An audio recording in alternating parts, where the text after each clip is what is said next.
Oke, teman-teman kita diskusi diskusi hukum dengan the Disepsasio. Diskusi hukum teman-teman mahasiswa Fakultas Syariah IAIN Jember. Masalahnya adalah teman-teman ini saya di masalah jaringan tadi itu. Masalah jaringan apa namanya? Wajah saya tidak muncul di IG-nya The Disepsasio. Saya mohon maaf sekali. Entah mungkin jaringan di rumah saya teman-teman. Biasanya tidak seperti ini. Oke, kita gabung dengan The Disepsasio, Mas Rizky. Udah aman. Mohon maaf ya ini ya, karena ya gini apa teman-teman kadang-kala di luar dugaan jaringan sih. Oke, Mas Rizky, saya siap. Saya siap. Sorry, sorry. Kendala jaringan kayaknya ini. Saya mau HP 2 maunya, ini pakai HP ini maunya tadian. Mas Rizky, silakan udah. Waktu tempat saya silakan.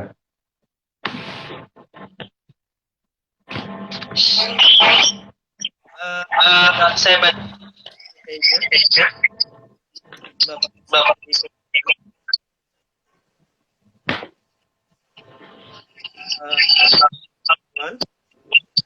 di Sumberjati dan Lumajang pada tanggal Februari 1981. Penulis menyelesaikan dasar di kota kelahiran Lumajang dan pendidikan tinggi diselesaikan di Magister Ilmu Hukum Universitas Jember. Karir dan pekerjaan penulis sekarang sebagai dosen pada Fakultas Syariah IAIN Jember, dan mata kuliah yang dipimpin diantaranya adalah Politik Hukum di Indonesia, Sosiologi politik, Komunikasi Politik, Hukum Pemilu dan Partai Politik, lalu Etika Politik Islam. Selain mengajar, penulis juga sebagai aktif konsultan hukum dan mediator perkara, serta pengurus Dewan Pemimpin Majelis Ulama. Ya, itu adalah kurikulum vitae singkat dari Bapak pemateri kita, Bapak Basuki Kurniawan. Sudah siap, Bapak? Siap, siap Mas Rizky. I'm so interested ini. Kita membahas Omnibus Law ya, Pak ya. Omnibus Law akhir-akhir ini sempat viral, sempat viral. Karena kan ada beberapa yang oleh masyarakat itu dilihat dari masyarakat. Contohkanlah buruh, lalu masyarakat yang lainnya yang terdampak AMDAL. Ya, ada salah satu poin AMDAL. Ya. Lalu berangkat dari keviralan itu, kita menarik untuk membahas Omnibus Law. Dari luar dulu, dari kulit dulu. Omnibus Law itu apa sih? Untuk pengertian dasarnya dulu. Pengertian dasarnya dulu. Mungkin mahasiswa atau yang lain pengertian dari Omnibus Law itu apa?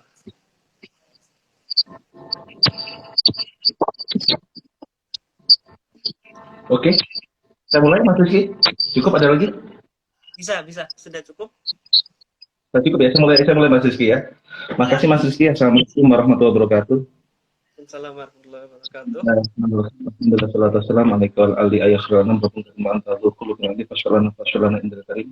Yang kami hormati Ketua The Disepsio, Mbak Arvina, beserta Badan Harian dan seluruh pengurus The Disepsio, diskusi hukum yang sangat menarik,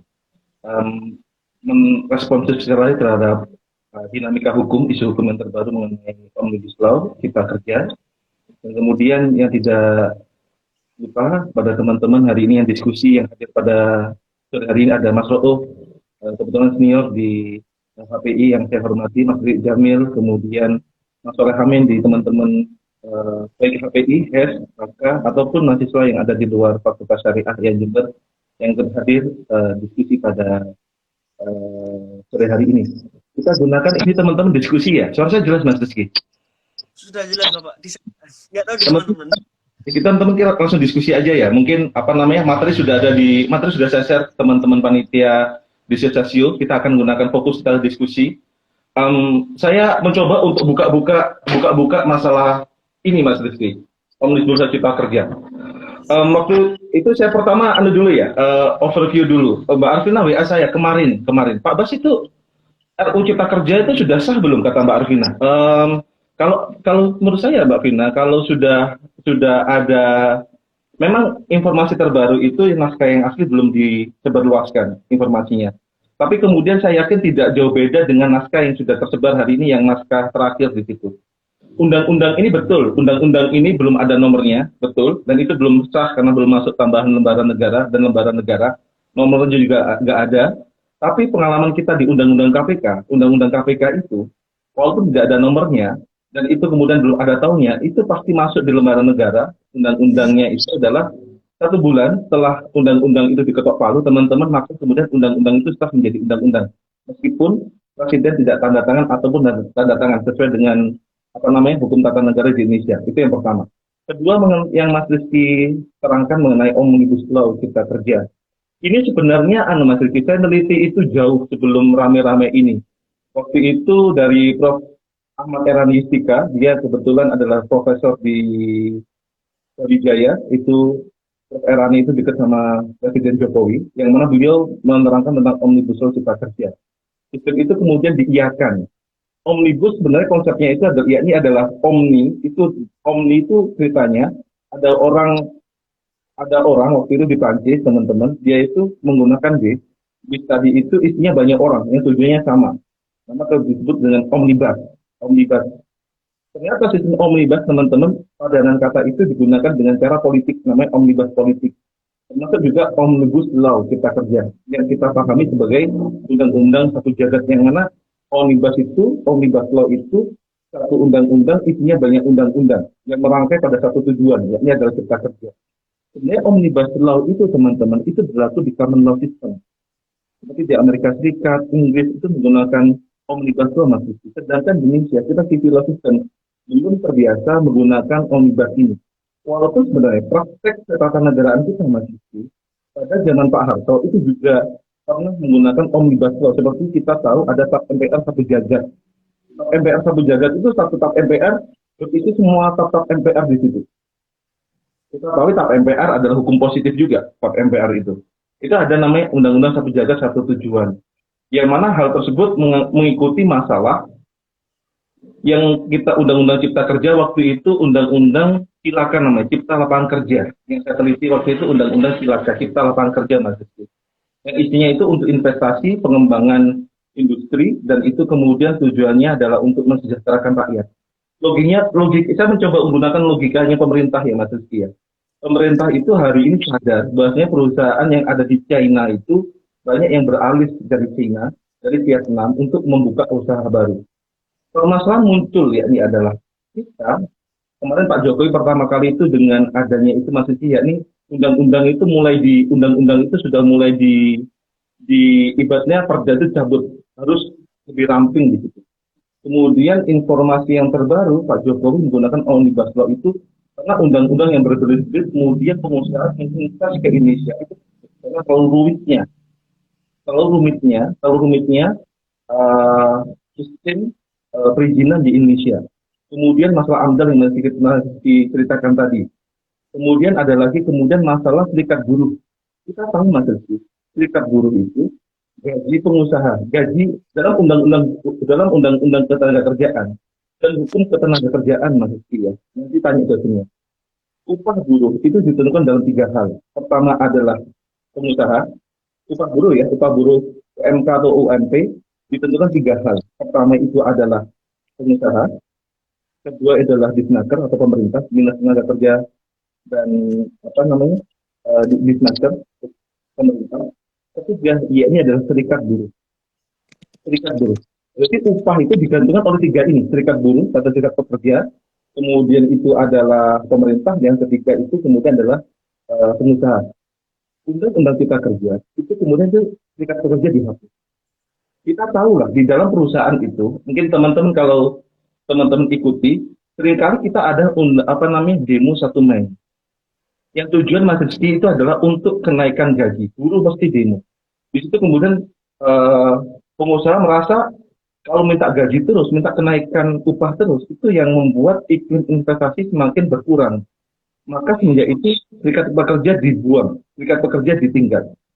Walaupun di sini adalah saya baca pernyataan dari PBNU, Muhammadiyah, MUI dan juga IPMI, Ikatan Pendidikan Muslim Indonesia itu mereka menolak Omnibus Law Cipta Kerja di sini. Banyak menolak dari situ. Namun masalahnya adalah di substansinya apa yang mereka tolak? Mereka yang tolak. Karena kan kita tahu apa namanya teman-teman demo itu. Ini kita bicara demo kemarin Mas Rizky, kan banyak itu. Teman-teman mungkin ada ikut demo, saya nggak ada masalah. Nggak ada masalah, demo nggak ada masalah Mas Rizky. Saya pun dulu juga suka demo gitu. Oh, it's fine itu, it's fine, enak itu. Kemudian kalau rusak-rusak itu urusan lain kalau rusak-rusak. Pertama, masalahnya adalah masalah demo tadi itu mereka menganggap hari ini kita ada kasus tentang apa yang ada COVID-19 dan kemudian ekonomi yang susah digitukan masyarakat kemudian tersentak maka mereka demo seperti undang-undang KPK kemarin. Tapi kemudian demonstrasi teman-teman kita diskusi di sini ya, demonstrasi teman-teman tidak banyak merubah sesuatu. Contohnya undang-undang KPK. Kemarin kita diskusi dengan Kompres, mohon maaf ya, Kompres kita diskusi banyak pegawai KPK itu mundur Mas Suci. Banyak pegawai KPK itu mundur karena kenapa? 32 pegawai KPK mundur karena ada undang-undang KPK yang mana kemudian itu merugikan pegawai KPK. Apa yang dibunuh di undang-undang KPK itu Mas Rizky? Undang-undang 19 tahun 2019 itu membunuh Serikat Pekerja KPK. Kita tahu Serikat Pekerja itu yang kemudian seringkali dianggap musuh oleh pemerintah. Serikat Pekerja dan kemudian Serikat Pekerja itu kan dia otomatis bisa berani dengan pimpinan. Di undang-undang tersebut Serikat Pekerja dihilangkan, mereka harus dijadikan PNS agar mereka taat pada pimpinannya. Di undang-undang Omnibus Law ini, karena itu adalah mengumpulkan banyak seperti masalah AMDAL, kemudian masalah ketenagakerjaan, masalah investasi, masalah perizinan, undang-undang ini mengatur banyak hal di situ. Yang mana kemudian di Omnibus ini, yang saya baca, undang-undang ini pertama masalah buruh serikat buruh dihilangkan. Maka kan dia nggak bisa untuk masalah upah. Walaupun Pak Jokowi ada berita hoax itu, tapi kalau kita baca undang-undangnya, memang upah minimum provinsi, upah minimum kabupaten itu dihilangkan, dan itu masih diberikan kepada siapa? Pada pemerintah dan buruh. Maka kemudian mereka itu masalah kerja, ya gajinya segitu, dan mereka tidak bisa menjadi pegawai tetap. Padahal kita tahu buruh juga apa namanya Mas Rizky juga ingin kehidupan layak. Bayangkan bekerja 3 tahun, 10 tahun kemudian jadi PHK di situ. Sekali lagi kemudian mengenai Omnibus Law Cipta Kerja ini, kalau kita bicara masalah upah pertama, di pasal ada hal yang menarik di Omnibus Law. Saya buka-buka dulu ya di sini. Nanti kita buka plus minusnya. Pertama, saya nggak tahu ya di paragraf 2 ini, halaman 392, itu bicara pendidikan teman-teman. Pendidikan harus izin. Kalau kita bicara pendidikan ketenagakerjaan, kenapa? Kan itu sudah lama masalah izin tersebut. Tapi kok aneh, di dalam undang-undang ini ya, cara bacanya itu, di undang-undang ini itu anehnya ya teman-teman ya, bisa ada pendidikan di sini. Adalah masalah ketenagakerjaan. Di pasal 65, nomor 392 teman-teman.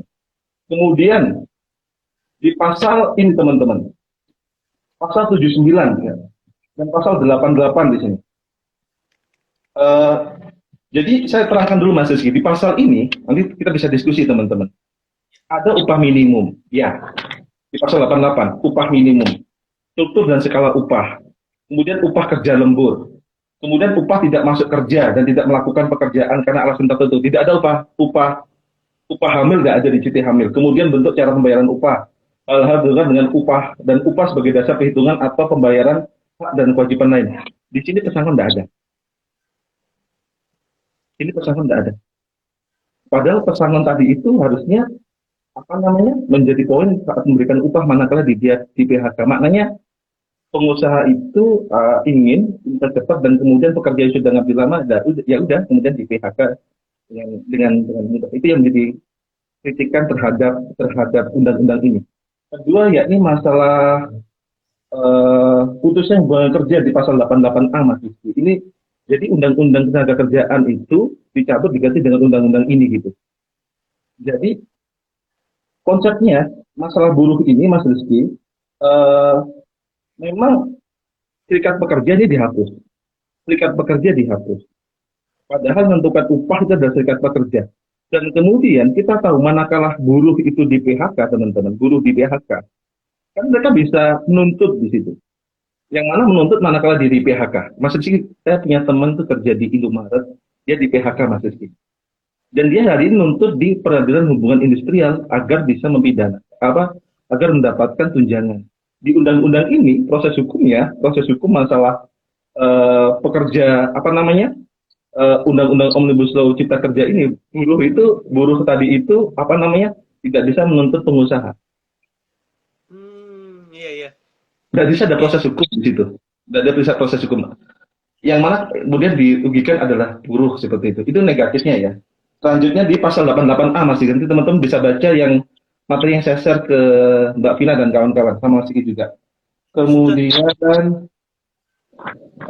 lagi teman-teman. Bentar ya, teman-teman ya. Teman-teman.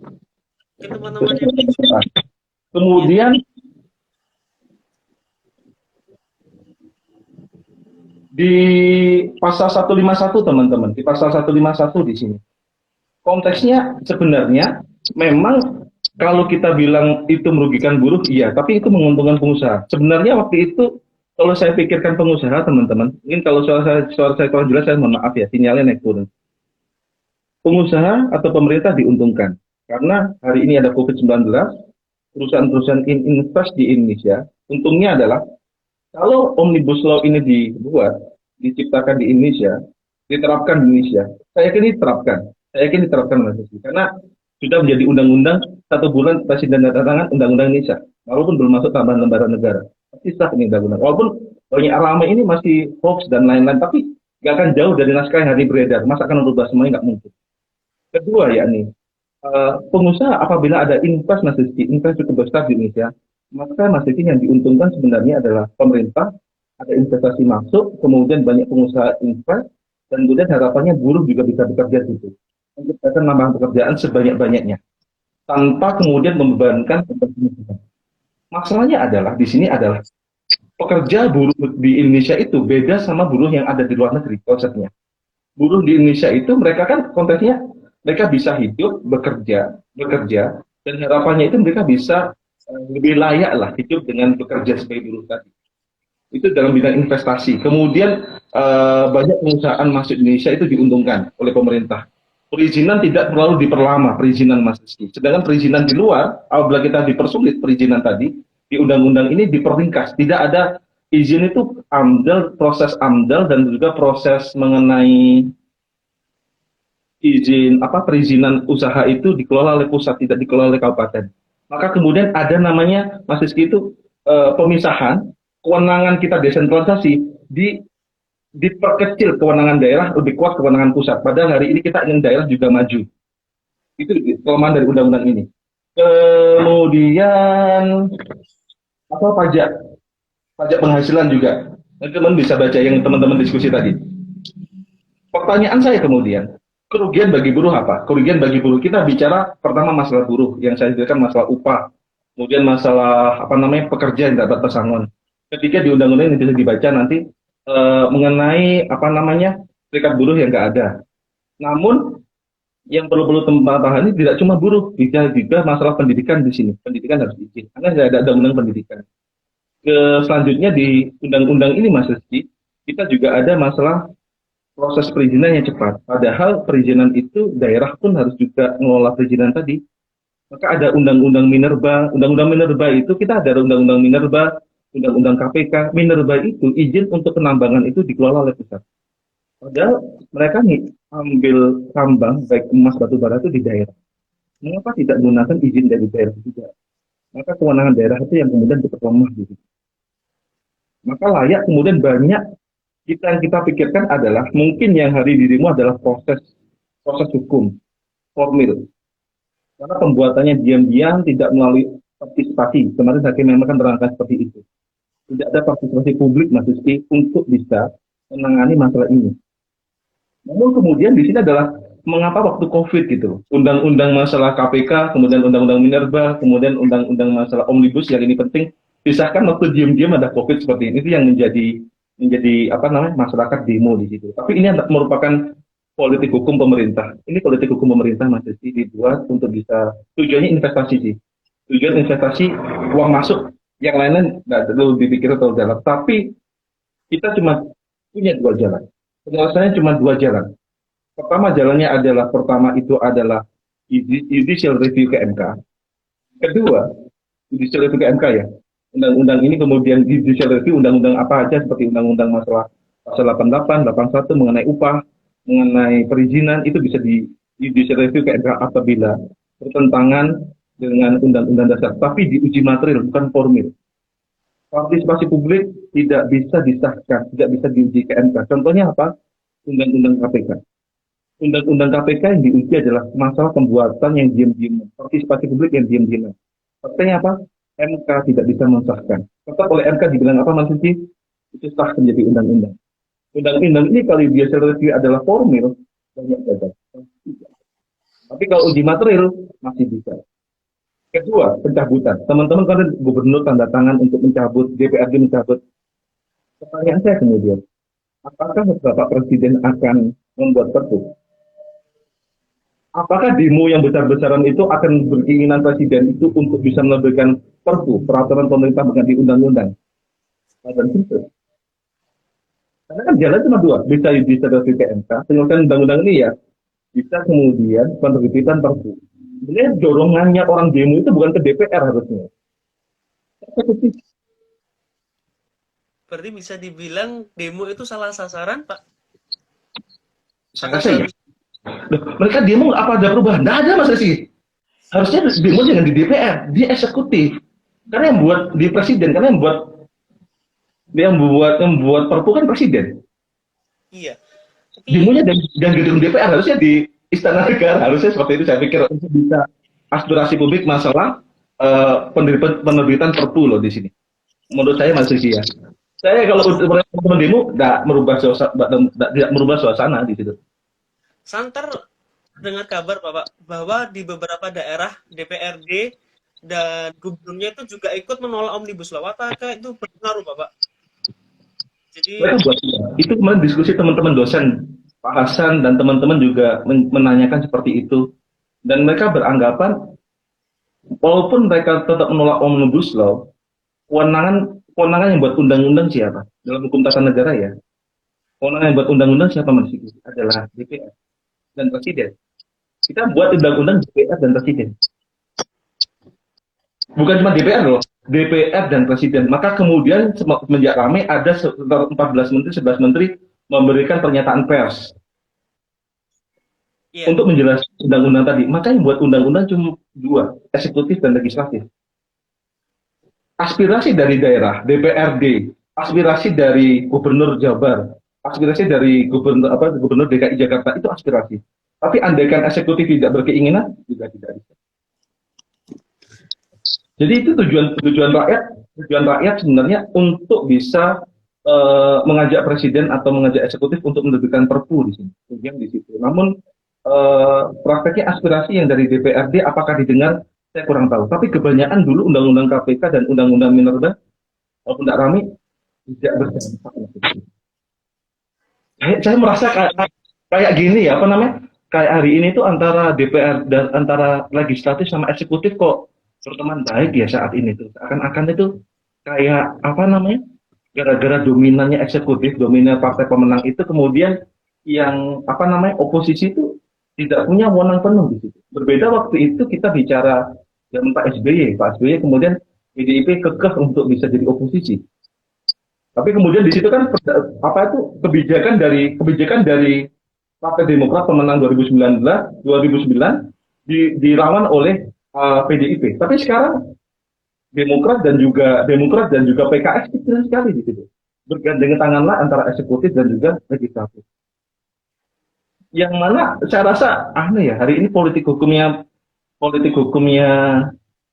DPR kok aneh ya, apa namanya kurang begitu mendengarkan aspirasi dari rakyat. Aneh di situ sih Mas Rizky. Lalu untuk berdasarkan Bapak yang bilang bahwa ada salah satu jalan judicial review di MK. Kita yang awam, yang mewakili yang awam, bukan mahasiswa hukum mungkin, itu apakah efektif Bapak judicial review? Makasih Mas Rizky pertanyaannya, masalah efektif atau tidak. Kemarin ada pertanyaan dari seorang dosen kiai di kampus kita. Jadi efektif nggak? Karena saya pesimis gitu. Karena aktivis pesimis karena apa namanya? Karena antara eksekutif, legislatif dan yudikatif berteman. Yang milih MK juga hakim MK adalah eksekutif gitu. Tapi karena saya orang hukum, saya hari ini berkacamata hukum bukan berkacamata politik meski apa namanya? Sudah diskusi kurikulum. Ibaratnya apa namanya? Langit runtuh kita harus menegakkan hukum di situ. Kalau kita seumpama curiga efektif atau tidak, itu jalannya. Itu jalannya harus kita lalui, efektif atau itu jalannya, walaupun kalau ditolak bagaimana kemudian ditolak atau legal standing nggak kuat, tapi itu adalah proses hukum yang kita taati bersama, bukan kita gunakan negara master tapi negara hukum. Efektif atau tidak sebenarnya ada kekhawatiran itu nggak baik goal, tapi itu jalan hukumnya seperti itu dan kita yakin hakim-hakim MK berintegritas kan. Saya waktu itu ngobrol-ngobrol sama teman-teman hakim MK, walaupun sebenarnya apa namanya mereka itu agak agak gimana ya, agak antipati terhadap ada pendapat DPR tadi. Namun keyakinan saya adalah bahwa ini jalan politik, teman-teman demo adalah jalan politik, tapi kemudian aspirasi terus jalan, tapi jalur hukum juga terus kita ikuti. Kan antara politik dan hukum terus berjalan. Politiknya mungkin ada aspirasi tadi, hukumnya yakni dengan melakukan judicial review. Tapi kebanyakan Mas Rizky, kebanyakan ini bisa-bisa jalan. Undang-undang ini jalan maksudnya. Jalan maknanya undang-undang ini kayaknya dijalankan maksudnya. Iya, jadi kalau ini misalnya kemungkinan paling undang-undang ini dijalankan, lalu buruh itu harus bersikap seperti apa? Kalau misal undang-undang ini dijalankan, karena ini kan poin titiknya itu di buruh ya Pak. Poinnya di buruh merasa dirugikan, iya. Serikat buruh dihapus upah, kemudian masalah pesangon, dan kemudian masalah apa namanya outsourcing pegawai kontrak, outsourcing dihapus Mas Rizky, dan kemudian dijadikan pegawai seumur hidup. Kan sekarang itu kalau mereka kerja 5 tahun bisa jadi pegawai tetap. Kalau Mas Rizky kerja di mana gitu kan, 5 tahun itu aturannya adalah manakala Mas Rizky sebagai outsourcing pegawai kontrak 5 tahun, maka setelah itu di aturan undang-undang ketenagakerjaan itu bisa menjadi pegawai tetap.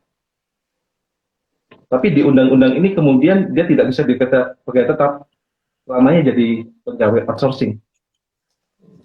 Pegawai kontrak maknanya, kontrak. Di situ tidak ada kejelasan itu. Sebenarnya kalau orang-orang itu kreatif, orang-orang kreatif dia akan berusaha untuk apa namanya bidang-bidang bisnis Mas Rizky ya. Kalau dia kreatif dia bisa buka usaha daripada jadi buruh mending jadi pengusaha. Tapi kebanyakan orang Indonesia kan banyaknya buruhnya, banyak buruh. Di Bang Petani banyak buruhnya, banyak buruh di sini. Itu yang kemudian masalah upah, kemudian masalah outsourcing, kemudian masalah pesangon, itu sebenarnya yang bisa peluang untuk kita melakukan judicial review di sini. Masuk proses perizinan. Ada bab-bab kalau pemerintah daerah bisa masalah perizinan, AMDAL, kemudian buruh bisa masalah upah untuk melakukan judicial review. Ada 2 jalan Mas. Aspirasi terus jalan dengan apa namanya penunjukan tentang perubahan penerbitan Perpu atau undang-undang. Nanti teman-teman demo buruh itu agar undang-undang ini tidak dijalankan. Tapi aturan hukum di Indonesia kan tetap jalan. Tapi sebenarnya Mas Rizky, maaf ya, baca gini itu umat Mas Rizky saya. Setebal ini pusing saya itu. Baca undang-undang setebal ini pusing ya Mas Rizky itu. Maksudnya apa coba undang-undang ini? Karena undangnya loncat-loncat gitu loh. Undang loncat-loncat, belum ini loncat ini. Saya nggak paham. Walaupun profesor juga pusing juga mungkin. Iya, saya nggak tahu penerapannya.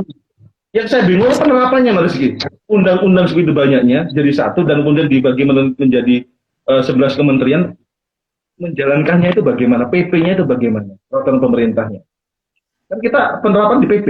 Otomatis apa satu PP? Enggak Mas Rizky. Peraturan pemerintah bisa banyak di sini. Dan kemudian undang-undang ini dicabut. Maknanya itu kan undang-undang ada 3. Ada itu undang-undang itu dicabut, tapi tadi undang-undang lama itu apa namanya? Undang-undang lama itu apa namanya? Dicabut diganti undang-undang baru. Ada lagi diubah maksudnya diubah sih di undang-undang ini itu apa namanya? Diganti sama undang-undang yang baru. Pasalnya tetap jalan. Di sini saya baca ada beberapa perbedaan di Undang-Undang Ketenagakerjaan 2003. Kalau Undang-Undang Ketenagakerjaan 2003 itu ucapan adalah seminim-minimnya, gaji seminim-minimnya. Minim adalah berapa? Kalau di undang-undang ini, Omnibus Law Cipta Kerja, paling banyak. Paling banyak. Berarti bisa dibilang kalau di Undang-Undang Tenaga Kerja itu dibatasi waktunya ya? Ada apa batasi Gimana? waktu minimal? Minimal, Kalau minimal gaji kamu 1 juta mungkin. Itu minimal harus dijalankan. Tapi kemudian di apa itu di undang-undang ini di omnibus law ini paling banyak, iya, jadi paling banyak. Ya, udah paling banyak kasihan juga pekerja. Ya, paling banyak harus sedikit. Paling bukan paling sedikit tapi paling banyak gitu. Kayak kita di KUHP itu paling banyak hukumannya segini gitu loh. jadi bisa bisa di bawahnya ya Bapak ya? Bisa diturun turun jauh ya? Pastinya iya. Coba normal dibaca. Kalau di undang-undang kerjaan paling sedikit di undang-undang ini paling banyak mas sedikit paling banyak gajinya segini gitu loh. Maka maknanya di bawahnya bukan di atasnya gitu. Maka kemudian saya sadar ada orang yang apa namanya tidak setuju dengan ini karena aduh buruh kasihan sih. Kalau pengusaha enak gitu. Menurut saya enak buruh kasihan. Saya banyak teman saya buruh dan mereka keluar-keluar aduh ini tambah susah hidup bas gitu. Apalagi banyak PHK, gaji juga gak jelas. Eh, ini contoh gini aja di pasal 156 KUH Perdata ya, di 156 tenaga kerjaan ya, yang apa namanya di pasal 156 ini pesangon paling sedikit adalah 1 tahun 1 bulan upah, 1 tahun lebih paling sedikit di undang-undang tenaga kerjaan paling sedikit upahnya seperti ini paling sedikit di undang-undang cipta kerja itu pesangon pesangon yakni adalah diberikan paling banyak ketentuan A di pasal 156 Undang Cipta Kerja masa kerja kurang dari 1 tahun 1 bulan upah. Jadi paling banyak gitu loh. Masa kerja ungkapan dalam kita mata kuliah logika dan pelan hukum ungkapan paling sedikit dan paling banyak itu walaupun tulisannya kecil berdampak mas itu paling banyak paling sedikit itu berdampak mas itu paling sedikit gaji kamu segini paling banyak segini itu sebenarnya apa kalau gini gaji buruh tambah tambah kecil gitu. Kan dibatasi dari atas ya Pak. Jadi maksimal Ya, ya. dari atas. Itu pasti yang apa menarik kita untuk diskusikan sebenarnya. Walaupun ada orang yang kurang yakin dengan jalannya pemerintahan di sini, jalan pemerintah, tapi karena kita menganut asas untuk hukum negara, biarlah hukum berjalan. Silakan teman-teman buruh, mungkin kalau teman-teman buruh beraspirasi, silakan tapi jangan merusak itu. Mahasiswa menimbulkan aspirasi, nggak ada masalah gitu, karena itu hak mereka gitu. Yang terpenting bagi kita bagaimana solusinya ini. Kita solusi bisa disolusi ke MK dan kemudian aspirasi untuk presiden menerbitkan perpu agar apa namanya tidak menjalankan omnibus law cipta kerja ini. Tapi pelajaran kemarin orang-orang demo masalah undang-undang KPK, ternyata presiden tetap jalan. Iya. Betul. Ini ada pertanyaan Bapak dari Mas Bagas. Siap, masih. Semisal presiden tidak mau mengeluarkan perpu dan judicial review di MK gagal, berarti secara jelas sudah ada cara lain untuk menolak omnibus law. Apa nggak ada cara lain Bapak selain penerbitan perpu dan judicial review di MK? Menurut saya Mas Bagas, aturan hukum cuma 2 itu Mas Bagas. Ada lagi kan? Nggak ada Mas Bagas. Coba Mas Bagas lihat itu. Jalannya cuma 2 itu, judicial review ke MK. Masalahnya teman-teman profesor doktor kemarin saya nyadari, Mas, Jalan Arifin Mukhtar itu menolak, Bu Susi menolak, banyak profesor menolak, walaupun tidak ada banyak juga yang mendukung di sini, pengusaha mendukung dan lain-lain. Jalannya cuma 2, judicial review sama kemudian penerbitan perpu jalan ini yang menjadi. Apakah ada jalan lain? Contoh mungkin di aturan hukum manakala undang-undang disahkan, kan itu adalah berlaku erga omnes untuk seluruh masyarakat. Maksudnya untuk mentaati itu Mas Rizky. Masyarakat wajib untuk mentaati itu. Konteksnya Mas Bagas saya kira undang-undang ini yang saya cerita tadi adalah secara konstitusional ada 2 jalan ini. Kemudian apakah kemudian undang-undang ini itu kalau di review MK itu berhenti? Enggak, terus jalan undang-undang ini. Maka kemudian konsep politik hukum pemerintah hari ini kelihatannya ya ke investasi. Tujuannya itu ke investasi. Tujuan hari ini pemerintah kan legal policy, kebijakan pemerintah kan kita tahu di undang-undang buatnya seperti apa. Kan itu ada tujuan Mas. Kayak tujuan pemerintah ingin investasi sebesar-besarnya agar kemudian perizinan tidak ruwet dan kemudian banyak pekerja masuk namun kemudian serikat pekerja tidak ada, dan kemudian mereka tidak bisa mengajukan kayak apa namanya Mas Rizky, kayak kan kita tahu yang ajukan untuk peradilan hubungan industrial itu adalah serikat pekerja. Maka jalan cuma dua itu Mas Bagas, adalah dengan judicial review ke MK ataupun penerbitan perpu. Menurut saya ya, menurut saya di dalam hukum tenaga kerjaan Mas Rizky. Mas Rizky, oke teman-teman mau berbeda pendapat, saya nggak ada masalah kok berbeda pendapat. Tapi yang saya pikir seperti itu teman-teman, dan tidak mudah tuh. Apakah kemudian judicial review itu 1 bulan 2 bulan tuh goal? Belum tentu juga gitu.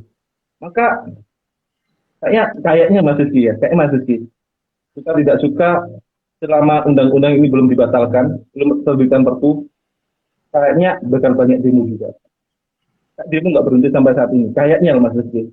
Andai kan tidak ada perlibatan perpu, sama kemudian kan kalau perpu nggak diterbitkan, kan berarti maknanya kan undang-undang ini berjalan. Maknanya otomatis banyak orang yang menolak.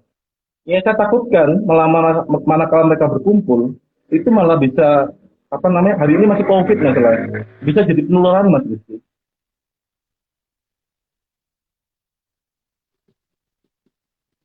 Halo Mas Rizky, teman-teman mungkin anu ya, mohon maaf saya anu ya, saya eh, itu Mas anu ya, Mas Bagas Satria yang Caksono ya. Kayaknya itu Mas Bagas, dua jalan itu. Apakah ada jalan lain? Saya nggak tahu. Kayaknya di secara konstitusi hukum, mungkin Mas Rauf bisa beri jawaban juga ya. Cuma dua jalan Mas Bagas, yakni dengan judicial review ke MK sama penerbitan perpu. Sebenarnya orang-orang demo, teman-teman demo itu jangan ke DPR, ke istana negara harusnya. Aspirasi, aspirasi itu istana negara. Karena yang menerbitkan perpu bukan DPR tapi presiden. Tapi kebetulan di Ya, sana kosong juga Bapak. gimana Mas Bagas? Mantap. Gimana sih? Karena kemarin kebetulan juga istana negara juga kosong. Karena Oh, presiden ya di Kalimantan. Kalimantan.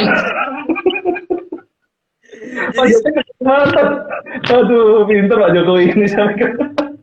Saya baca-baca berita Pak Jokowi ke Kalimantan. Dan kemudian ini banyak apa namanya teman-teman saya baca tuh di PBNU, MUI mereka menolak keras gitu. Tapi usaha konkretnya apa gitu? Ya judicial review ke MK. Tapi kemudian saya tanya kembali di apa namanya di teman-teman organisasi masyarakat itu mereka nggak jelas pasal berapa yang mereka gugat, nggak jelas Mas. Karena apa namanya RUU Cilaka hingga menjadi naskah ini Mas Rizky. Iya. Undang-undang Cipta Lapangan Kerja menjadi undang-undang Omnibus Law Cipta Kerja ini ada beberapa pasal-pasal yang tidak sesuai prediksi kita, Mas. Ada beberapa pasal yang itu berbeda, Mas. Itu dibaca. Undang-undang Omnibus Law Cipta Lapangan Kerja, silakan namanya, menjadi undang-undang Cipta Kerja. Ada tuntutan yang dulu itu dituntut, itu ada perubahan. Tapi masalah buruh masih tetap masuk di situ ya. Poin-poin krusial di situ, perizinan. Iya, Bapak. Itu aneh negatifnya masih ya. Negatifnya ada positif bagi pengusaha, bagi pekerja, bagi pebisnis, tapi negatif bagi buruh. Itu plus minusnya Mas Diki. Ada keuntungan, ada kelebihan, tergantung kita, tergantung cara pandang kita. Dan MK pun punya dua cara, bisa menolak, bisa menerima. Bisa menolak, bisa menerima. Dan kemudian presiden demo, iya dua cara. Presiden bisa menolak, bisa menerima. Maknanya kemudian tergantung pilihan masyarakat. Masyarakat walaupun nolak kan undang-undang ini tetap jalan masalah gitu. Kayak kita nolak undang-undang KPK. Undang-undang KPK ditolak kan tetap jalan, kemudian tidak bisa berlaku mundur. Iya. Ya, iya kan. Habis itu kami kan ada kasihan juga masyarakat ini, yang masyarakat cilik itu susah juga. Hidup tambah susah, sekarang kita kan ekonomi agak susah gitu loh. Ya, itu politik hukum Mas Rizky. Ya, itu politik hukum Mas Rizky. Kalau kata Indonesia salah sasaran, iya. Saya nggak tahu will politiknya DPR sama eksekutif itu hari ini kompak loh. Ini ada pertanyaan Bapak dari Ya. Arvina mengenai waktu pengesahan undang-undang ini ya. Kan kita tahu bahwa pengesahan undang-undang ini malam hari, bisa dikatakan jam 12 malam itu kan malam hari, dini hari bisa dibilang. Apakah itu menyalahi peraturan yang sudah ada, Bapak? Mana peraturannya, Tina? Vin, peraturannya mana, Vin? Vin, peraturannya mana? Di undang-undang MD nggak ada peraturan seperti itu, Vin. Maka kemudian kasus kayak kayak matiin mikrofon dan lain-lain dulu pun Mas Rizky dibuka waktu berkuasa, mic-nya PDIP juga dimatikan. Mic-nya PDIP juga dimatikan. Sekarang gantian yang PDIP berkuasa, mic-nya Demokrat yang dimatikan seperti itu. Mic-nya Demokrat dimatikan. Tapi sebenarnya Mas Rizky, mohon maaf mungkin teman-teman bisa berbeda pendapat atau bagaimana. Ini kalau kita lihat undang-undang ini, Mas Rizky, kita sebagai sarjana hukum, itu kalau kita lihat undang-undang ini, bisa menjadi peluang kita untuk mendapatkan rezeki. Kalau kita orang hukum ya. Ya. Saya mencoba mengambil sisi positifnya. Banyak pengusaha nggak tahu masalah perizinan hari ini berubah. Kalau kita bisa menjadi membantu untuk pembuatan perizinan, untuk mempermudah proses perizinan bagi pengusaha untuk masalah omnibus law ini, sebenarnya itu adalah peluang rezeki bagi mahasiswa hukum sebenarnya. Orang-orang hukum seperti mahasiswa sarjana hukum dan saya kemudian sebagai konsultan hukum itu adalah peluang rezeki, Mas. Peluang orang karena kita bicara uang, bicara investasi. Kalau ada undang-undang ini berarti banyak investasi dan banyak orang itu nggak tahu masalah proses perizinan. Kalau kita lihat undang-undang ini tebal yang orang mungkin saya yakin malas baca juga. Negatif positifnya rezeki ini adalah rezeki bagi kita karena nggak banyak orang tahu juga masalah perizinan ini. Kalau kita baca detail, kita bisa menyelesaikan masalah itu bisa menjadi rezeki bagi kita. Pelajarannya adalah Mas Rizky, ekonomi sudah berubah. Mungkin kalau teman-teman itu sorry Mas Rizky, I have to say Mas Rizky. Mungkin mindset kita harus dirubah. Mindset buruh harus dirubah. Mungkin kita harus punya mindset sebagai pengusaha ataupun kita mindset kita Mas Rizky harusnya berubah. Bukan mindset sebagai buruh tapi mindset kita sebagai yang lain, sebagai pengusaha atau pencipta lapangan kerja Mas Rizky. Karena memang kalau lihat undang-undang ini kan buruh dirugikan. Tapi peluangnya Mas Rizky, manakala kita bukan outsourcing, manakala kita bukan pegawai tetap, kita cuma outsourcing, berarti kita bisa double pekerjaan di banyak tempat. Kalau sekarang kalau dia pegawai tetap, ini aneh ya, opportunity Mas Rizky ya. Kalau kita kerja sebagai pegawai kontrak, maknanya dia 5 tahun kemudian itu di pegawai tetap, gaji naik, bagus dapat posisi karena karir. Tapi di sini undang-undang ini, kamu jadi pegawai kontrak selamanya.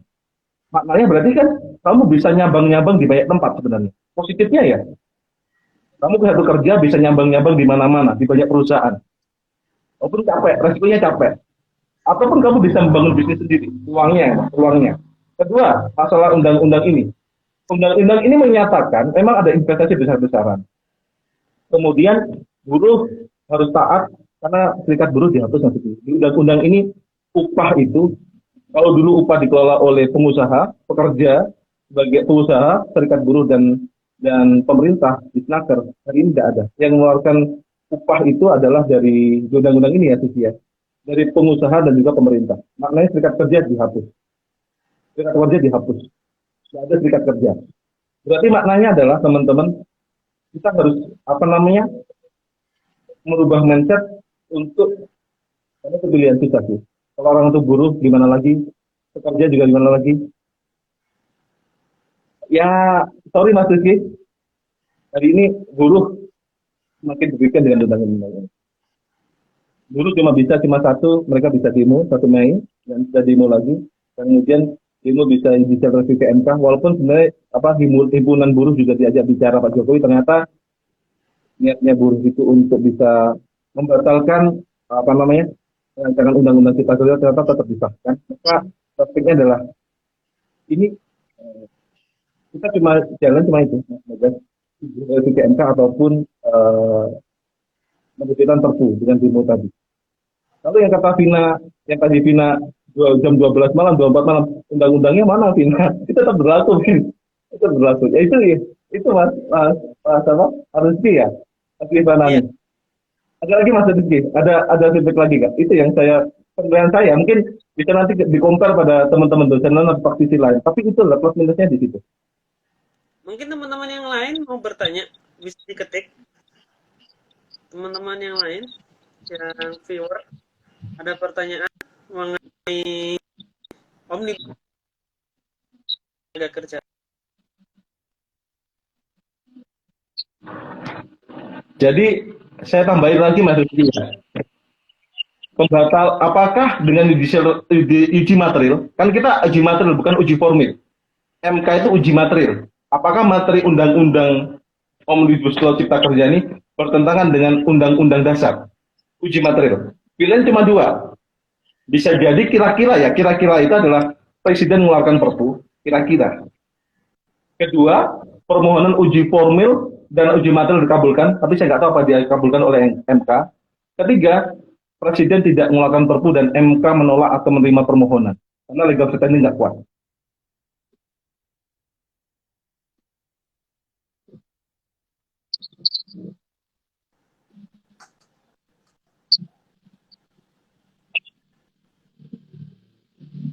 Dan ini saya baca Mas Rizky. Halo Mas Rizky. Mas Rizky coba ya buka di Tempo. Ternyata Pak Jokowi sudah, Mas Rizky buka di Tempo. Ini saya share nanti di bisnis Tempo. Ternyata Pak Jokowi pernah minta ke Hakim MK untuk dukungan ke MK untuk bisa apa namanya uji material masalah undang-undang cilaka ini agar tidak diproses ke MK. Ini Pak Jokowi pernah di bisnistempo.com ini ajukan Omnibus Law Cipta Kerja. Pak Jokowi minta agar apa namanya MK itu mempermudah proses penerapan penerapan Omnibus Law. Pak Jokowi sudah pernah bilang di mana di DPR waktu itu di MK. Maka yang harus dikatakan apakah uji material itu berfungsi apa tidak gitu. Kalau gagal, ya itu sih ada peluang gagal atau peluang menang di situ. Maka kemudian kita bagaimana sebagai mahasiswa ya kita terus berusaha untuk melakukan judicial review. Hari ini saya judicial review. Kemudian kalau teman-teman mau aspirasi, silakan aspirasi. Kita sebagai mahasiswa untuk mengkritisi ini. Tapi apabila kita ambil peluangnya, biar kita nggak ruwet, karena kita bicara rezim. Saya yakin nanti ini kan Pak Jokowi mungkin terakhir 2024. Apakah undang-undang ini diubah? Bisa jadi kalau ganti pemimpinan diubah. Kalau Pak Jokowi jadi presiden lagi, undang-undang ini kan bisa diubah, Mas. Kan udah dua periode. Dua periode, ganti rezim kan? Iya. Ganti rezim. Itu ya pilihan rakyat, karena pilihan rakyat saya milih DPR. Kata Pak Aziz Samsudin gimana? Kata Aziz Samsudin tuh, ya udah kalau kamu nggak yakin dengan DPR, besok jangan milih DPR lagi, jangan milih presiden lagi gitu. Ini pilihan kamu gitu ada dia. Ini pilihan kamu gitu. Maka demonstrasi besar-besaran itu pilihan mereka gitu. Maka kemudian apa Mas Rizky ya? Kalau kemarin kita bicara khilafah, hari ini kita tenaga kerjaan. Sorry Mas Rizky, tenaga kerjaan mungkin yang dirugikan hari ini buruh, tapi itu pilihan yang terjadi. Dan buruh pun harus bisa beradaptasi dengan perubahan ini, Mas Rizky. Lalu kita jadi buruh ya. Lalu apakah ada pandangan Bapak, mungkin teman-teman Bapak yang pengusaha, apakah ada pandangan lain tentang Cipta Kerja ini? Pandangan di pengusaha di Apindo ini di Asosiasi Pengusaha Indonesia yang saya baca Mas Rizky, Apindo itu ingin segera undang-undang ini disahkan dan kemudian disosialisasikan. Apindo itu kemudian ingin disosialisasikan. Apindo tadi jika disosialisasikan biar mereka tahu mana kemudian mana undang-undang ini yang bisa dijalankan dan tidak. Mintanya Apindo segera undang-undang ini kemudian dikasih nomor berapa, disahkan dan kemudian disosialisasikan biar masyarakat banyak tahu, biar tidak terjadi larut-marut. Sampai saya baca ini Menko Airlangga ini pemerintah tahu dalam demo Omnibus Law gitu. Ada yang mendalangi katanya. Ada mendalangi tahu yang dalam Omnibus Law Cipta Kerja. Dari pihak pengusaha atau pihak pemerintah ingin segera disahkan dan kemudian sosialisasi, pihak buruh menolak. Termasuk banyak dosen-dosen juga menolak dengan adanya undang-undang ini. Tapi kemudian menolak jalur hukum karena yang buat undang-undang itu adalah pemerintah dan juga eksekutif dan legislatif. Maka kemudian rakyat cuma marahnya demonstrasi, tapi kemudian masyarakat naati karena jalurnya cuma dua tadi, perpu sama judicial review. Maka kalau Hornisa golput, silakan Hornisa golongan putih gitu. Golput saya nyadari kenapa mereka kok golput, karena kemudian antipati terhadap politik. Tapi saran saya mungkin teman-teman selain kita mungkin menghadapi masalah ini Omnibus Law, karena itu hukum di Indonesia itu tidak ada omnibus, tapi undang-undang ini omnibus law itu cara. Omnibus law itu memang di Indonesia nggak ada, tapi omnibus law itu cara agar bisa kemudian undang-undang itu bisa disatukan. Maknanya undang-undang ini secara hierarki kita masuk dalam undang-undang nomor 12 tahun 2011. Undang-undang itu sah secara hukum. Walaupun konsep hukumnya itu jadikan hukum jadi satu jadi masalah, tapi secara aturan tidak dipermasalahkan di omnibus law. Kemudian ada versi ini disahkan dan ini ditolak.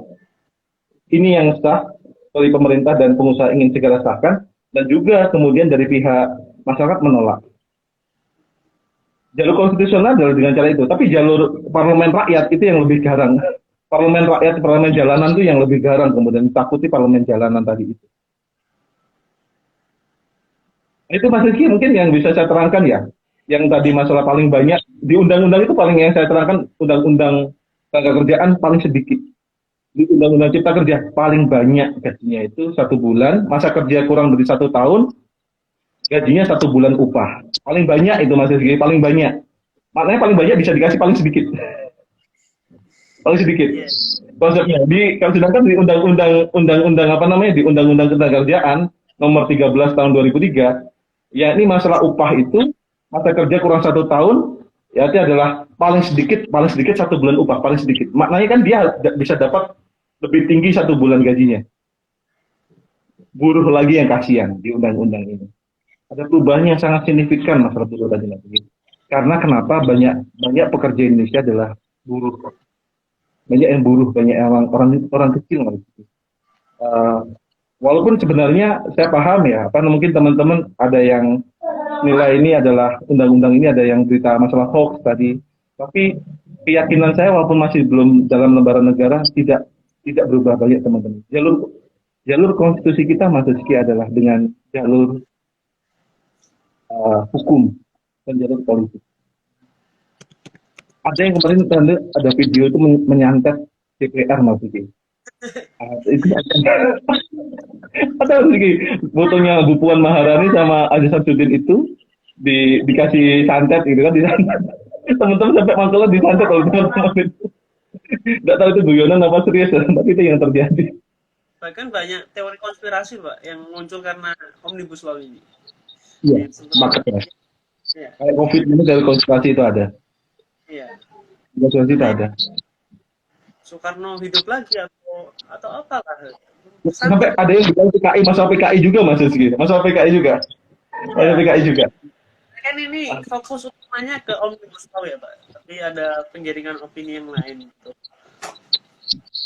Sebenarnya kalau saya saya sempat mikir gini kemarin. Kan saya nggak tanya kan undang-undang MK pun direvisi. Undang-undang MK direvisi. Yang mana jabatan hakim MK itu 15 tahun. Mas Rizky. Jabatan 15 tahun Mas Rizky. Kemudian maknanya kan otomatis ada berjaining tuh. Secara politik ya ada berjaining antara MK dengan apa DPR dengan eksekutif seperti itu.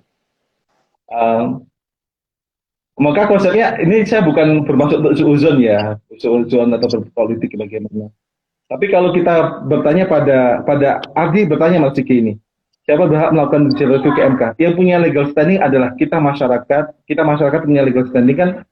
MK itu yakni uji materi itu orang yang punya legal standing, orang yang punya hak untuk menggugat adalah orang yang merasa dirugikan secara konstitusional adanya undang-undang ini. Sebenarnya setiap warga negara dan juga lembaga kayak serikat pekerja, kita buruh, kita punya legal standing, punya hak untuk menggugat undang-undang ini. Yang kalau Ardi Wildan tanya, apakah semua orang bisa terbatas pada orang hukum di kewenangan? Semua orang bisa. Semua orang itu bisa untuk bisa melakukan judicial review ke MK. Tapi yang menjadi pertanyaan adalah mereka tahu nggak apa substansi dari yang judicial review ke MK, substansi undang-undangnya tadi. Maka kemudian teman-teman kemarin tanyain, kamu sudah baca undang-undangnya nggak? Itu waktu demo itu kamu sudah baca undang-undangnya nggak? Belum, ini cuma katanya cuma ikut-ikutan ada seperti itu teman-teman pekerja di daerah itu. Tapi memang prakteknya apa yang tersebar media, ada yang hoax, ada yang betul, ada yang hoax, ya betul. Yang terpenting nanti kita baca undang-undangnya, ada undang-undangnya. Termasuk sebenarnya kalau kita lihat proses perizinan, halal ini lebih cepat Mas Diki. Di undang-undang ini lebih cepat. Kalau dulu kita harus gunakan apa namanya BP POM untuk halal, kan makanan kayak gini harus ada sertifikasi halal. Hari ini itu untuk perizinan halal itu tidak harus melalui BP POM, tapi langsung yakni apabila apa namanya surat keterangannya dari MUI itu bisa menjadi perizinan bisa dipermudah dengan adanya sertifikasi masalah halal ini. Ya, ya. Tapi ya apa Mas Rizky, kembali lagi teman-teman yang saya tekankan di sini, jawaban saya tadi sudah orang punya legal standing. Yang saya tekankan teman-teman, undang-undang ini ada keuntungan, ada kelebihan, tergantung kita ngambil yang mana. Bagi buruh otomatis ini rugi karena mereka dirugikan. Berarti mindset kita harus berubah, kita bukan sebagai buruh. Tapi kalaupun kita apa namanya, kita sebagai pejuang buruh Mas Vicky, berarti kita adalah punya jalan, yakni untuk melakukan parlemen jalanan, atau juga bisa review ke MK, dan juga yang kita akui yakni dengan kita mendorong DPR untuk melakukan legislative review.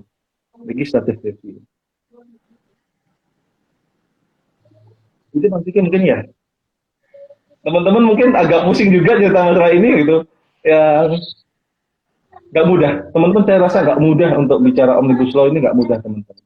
Karena ini ramai dibicarakan dan kemudian karena masalah ini Mas Riki, antara eksekutif sama legislatif sudah sepakat gitu loh. Dan masyarakat bisa apa coba? Karena satu partai ya Pak ya? Satu partai, mereka sudah sepakat gitu. Masyarakat bisa apa coba? Kayak orang dipilih dari mewakili buruh, apa mereka berubah keadaan? Tidak gitu. Kemudian mungkin ada organisasi massa menuntut, masa mau tutup pintunya Mas? Agar organisasi massa menolak, apa itu merubah keadaan? Tidak gitu.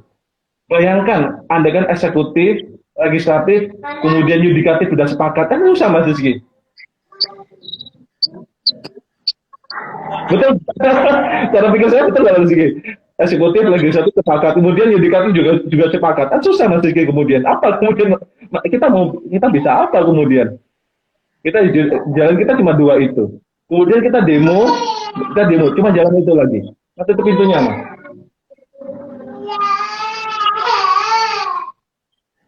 Nah, tutup pintunya lah. Lalu tadi sudah dibahas mengenai buruh dari segi buruh, dari segi pengusaha. Lalu ini Pak, dari pemerintah mungkin. Oke, sorry. Dari pemerintah, ini yang pemerintah pusat, ada pemerintah daerah Mas. Kalau pemerintah pusat hari ini perizinan masalah AMDAL ya, kemudian perizinan masalah usaha itu dihandle oleh pemerintah pusat. Termasuk masalah apa namanya gaji buruh itu UMP, upah minimum provinsi. Upah minimum provinsi, bukan upah minimum kabupaten. Yang kita akui kemudian upah minimum kabupaten itu lebih tinggi daripada UMP, Mas. Gaji kabupaten lebih tinggi, itu yang ditolak. Dari segi pemerintah, konsep dari pemerintah dari eksekutif dan juga pemerintah daerah. Sebenarnya kalau kita adanya ini, kemarin pemerintah, karena ada perda yang bertentangan dan undang-undang di atasnya, banyak perda dicabut. Oleh Menkumham perda dicabut. Sedangkan adanya ini otomatis nanti ada turunan juga, Mas Rizky. Dari pemerintah otomatis kan ada, kita undang-undangan dari hierarki ya teman-teman. Ada undang-undang dasar, ada TAP MPR, ada undang-undang, kemudian ada PP, jelaskan undang-undang, ada PP peraturan pemerintah, di bawah peraturan pemerintah ada Perpres, di bawah Perpres ada perda provinsi, di bawah perda provinsi ada perda kabupaten kota. Secara hukum Mas Rizky, undang-undang ini berarti undang-undang ini nanti harus ada PP, peraturan pemerintah. Peraturan pemerintah itu yang mengatur bagaimana jalannya undang-undang ini untuk lebih detail. Setelah ada PP, berarti ada perda.